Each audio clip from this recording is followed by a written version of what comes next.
আমি আজ আপনাদের কাছে একটা নতুন রেসিপি নিয়ে এসেছি, কড়াইশুঁটির কচুরি আর আলুর দম। দেখুন বন্ধুরা, আমি কড়াইশুঁটির কচুরি কিভাবে বানাচ্ছি দেখবেন। চলুন।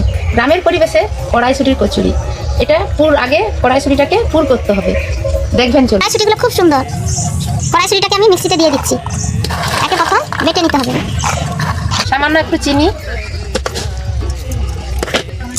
কালো জিরা, লবণ, ময়ানের জন্য সাদা তেল পরিমাণ মতো। এইবার এটাকে ভালো করে মেখে নিচ্ছি।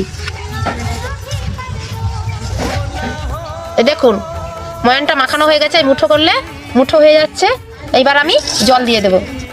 আমি এইবার আধ ঘন্টা রেখে দিচ্ছি। বন্ধুরা দেখুন, কড়াইশুঁটির পুরটা কিভাবে করা হয়। আমি গ্যাসে কড়াইটা বসিয়ে দিয়েছি, গরমও হয়ে গেছে। এইবার কড়াইয়ে একটু সামান্য তেল, কড়াইয়ে আমি সরষের তেল দিচ্ছি। তেলের মধ্যে তেলটা গরম হয়ে গেছে, আমি সামান্য হিং দিয়ে দিচ্ছি।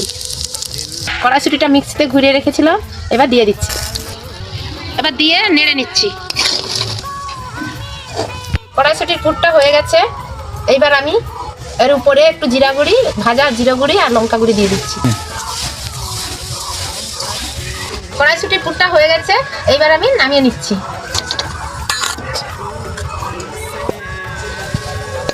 দেখুন বন্ধুরা, পুরটা কিভাবে হয়েছে, কিভাবে বেলতে হবে দেখুন। এইভাবে আস্তে আস্তে